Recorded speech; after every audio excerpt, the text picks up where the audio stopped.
welcome back to another 15-minute Coolers episode. I am your special guest today. My name is Haley, and we are going to be doing some fun stuff today. So right now, I have a Jelly Maker's Cabin quilt. My mom designed it, and I'm testing it out with some different colors, which I do like to do. Changing the colors and just seeing how things work differently. I have to admit, I don't think I was always that. Oh, timer.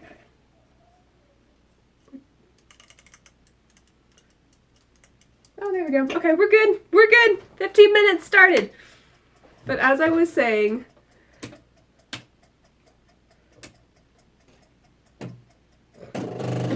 let's say, did I break it? I hope I didn't break it. I'd get quite a lot of trouble if I broke it.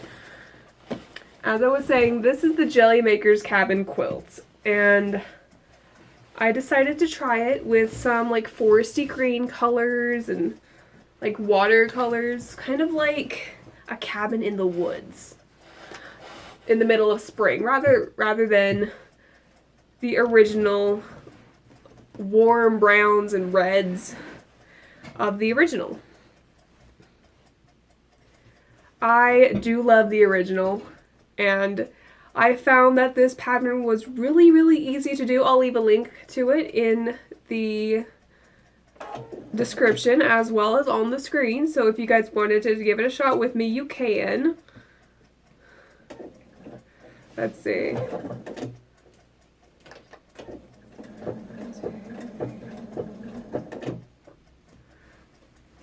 And we are off.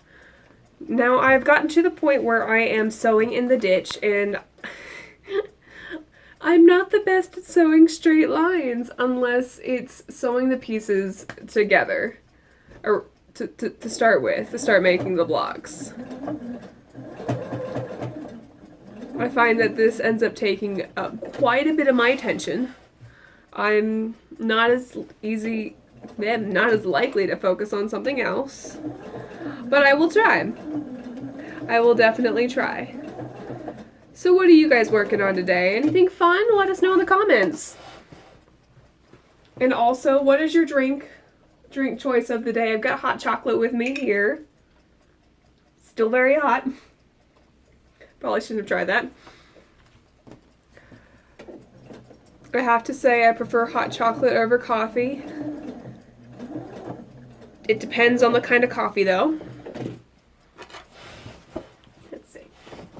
It's getting stuck on the table here. I do wonder if it would have been better if I started with a smaller project, but I do love a challenge. So just trying to maneuver this through the machine is just another challenge that I feel like I could overcome.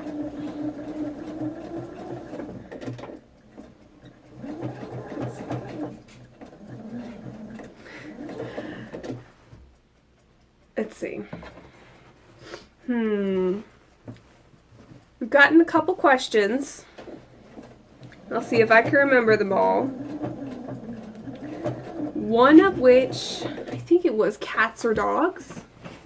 And we actually had our second episode involved making the Love Table Runner live in February.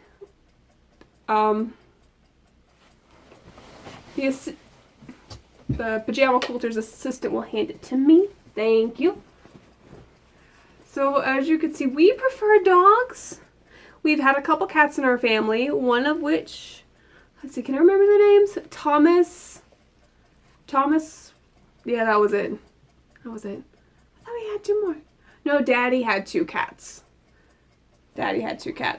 But we prefer dogs. That's another question I've got for you guys. Do you prefer cats or dogs? Who knows? Maybe we'll have a poll. Maybe we'll put a poll down somewhere in the description. You guys can let us know your favorite. Or maybe it's not a cat or a dog at all. Maybe it's a bird or a guinea pig. Or, let me think. What other fun pets are out there? Snakes aren't too bad. I was really surprised the first time I saw a snake in person. I think it was at the zoo or something. I'm like, it's not slimy. They look slimy. They aren't slimy at all. Their scales are actually really smooth. And that was very surprising for me. Oh, that reminds me of another one. Frogs. We did have 3 frogs at one point. Trouble, Bubble, and Charm. Now, Charm was the tiniest frog out of the 3. She was just so itty bitty. The other 2 are quite large. Trouble was the boy, of course. And Bubble was the medium-sized frog. And we found out later that Trouble wasn't really a boy after all. She was Trouble. Whenever I went to go look for her in the tank, she would hide. She would hide underneath. Oh, we had gotten some fish tank decorations to put in it. And one of which looked like a hollow log, but it was a hollow log, but it's more like a tree stump. And it had these little holes on all around it, and they could hop right onto the inside, but you couldn't see from the top. It didn't have a hole in the top, it was just flat. It looked like a tree stump with holes underneath it. But Charm, oh my goodness, Charm was funny. She would climb the little trees, and she wasn't a tree frog, she was just one that, we found all 3 of these at like 2 in the morning when we went to the park by the library back when we were living in Memphis. And she would climb onto the little fish tank trees. And we thought we had lost her. I thought I had lost her. I'm like, did I leave the tank open or something? Is this my fault? And I was so worried. I'm like, we've got to find her because we have 4 dogs. The dog is going to find her, and oh goodness, if she had actually gotten out, that would have been very bad. But she was fine. Like I said, she had climbed up into the top of the tree. She liked to hide among the branches. I think it was because she was so small, she felt safe, surrounded by all the plastic branches. But feeding them was interesting. What were they? Fowler's toads? I think? Yeah. No? I think they were Fowler's toads. But, because we had decided to do some research online just to find out what in the world are we going to feed these guys, because they weren't water toads. Frogs, toads. Frogs, toads, frog toads. Whichever. We couldn't feed them the normal stuff at the pet store because that was for the aquatic frogs, and these ones preferred to live on land and therefore had a very different diet. So eventually we found out that giving them live bugs was going to be very, very tedious, and with me working, my dad working, mommy working, and Gentry in school, we had no time to go looking for bugs. So we're like, all right, we'll give the water food a shot and just see how that goes. And they were these little brown pellets, almost looked like, have you guys ever gotten the mini marshmallows and the hot chocolate, the mini ones, and when they're covered with the powder, they look a little brown like chocolate marshmallows? That's what they looked like, only about half the size of those. They were like mini. And they seemed to eat those all right, but they would wait until they had absorbed the water and kind of got swole up with the water and broke into pieces. I guess it's because they were easier to chew or something, because they didn't have teeth. The frogs did not have teeth, at least not that we could see. I did try to stick my finger in one of their mouths. Just like, do you have teeth? Do you? I kind of feel like we should have named one of them Toothless if it did have teeth. Because I'm like, you don't see their teeth, but yeah, as far as we could tell, they did not have teeth. I'm going on and on and on about frogs, and the question was cat or dogs. I am almost done with the scene. So exciting. I can't wait till I get this one finished, and then I think I'm going to take this quilt with me to Walmart, as well as Big Lots and maybe Goodwill or Good Samaritan, and try to find these kinds of colors, because these are the colors that if I ever move out, these are the colors I want to decorate my house with. My house, my apartment, wherever I end up moving to, these are the colors that I want to use. I've always been a fan of greens and browns. They're just warm and refreshing to me. You know, that's probably why I like mint chocolate chip ice cream. Green and brown, warm and refreshing. That makes perfect sense now. I always wonder, why was that my favorite? I couldn't really give you an explanation, but that makes sense. I guess it's just something I kind of go to. But I want to go and take this quilt, like I said, Walmart, Big Lots, Good Sam, Goodwill, and try to find items with these colors in it. And especially if I ever go back to college, when I go back to college. And just, I think it'd be fun to have that kind of stuff in a dorm room. We are one down and one to go. I'm gonna flip this around. Oh, that reminds me.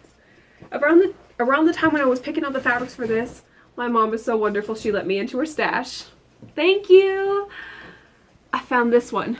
I don't know if you guys can see the little frogs on it, but I got this because we had the frogs at the time. Unfortunately, I don't have any browns or greens with dogs on it or dog prints, because I probably would have put those into. Okay. Where's the... There we go, that's the next one. At least I hope it is, otherwise I'm gonna do a lot of ripping. So I've heard that some quilters have names for their seam ripper. I've heard Frog and I've heard Jack the Ripper. And I'm just wondering, do you guys have a name for your seam ripper? Is it one of the ones that I've listed already, or do you guys have your own name for him? Or her? I don't know. I'm not quite sure what you named it. But if you do have a name for it, let us know in the comments. I think it'd be fun just to see what all people have come up with for their seam rippers. Who knows? I wonder if there's actually a brand out there that uses names like that to sell their products, because they're relatable. Some are humorous. It actually kind of makes sense. I'm sorry, I ramble a lot. And if you guys have names for your seam rippers, do you have any names for any other of your sewing notions that you use? Or do you have a name for your machine? Mommy, I believe, has named this one Phoebe, right? Phoebe? That's what I was thinking. Which I think is a wonderful name. Phof, Phoebe. They both got that f sound.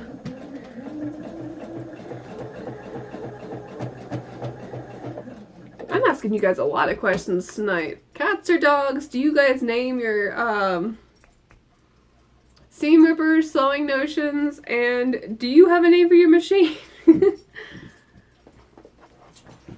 It is so much fun getting to quilt with you guys. I really do enjoy just being able to spend quilting time with anyone. I wish I had a job that allowed me to do more quilting, but some days it's only 15 minutes, some days it's only 5 minutes, some days it's getting everything organized so that way I can sew the next day. Got some strings here. Let's get rid of those, because those are going to be a pain later if I try to sew over that.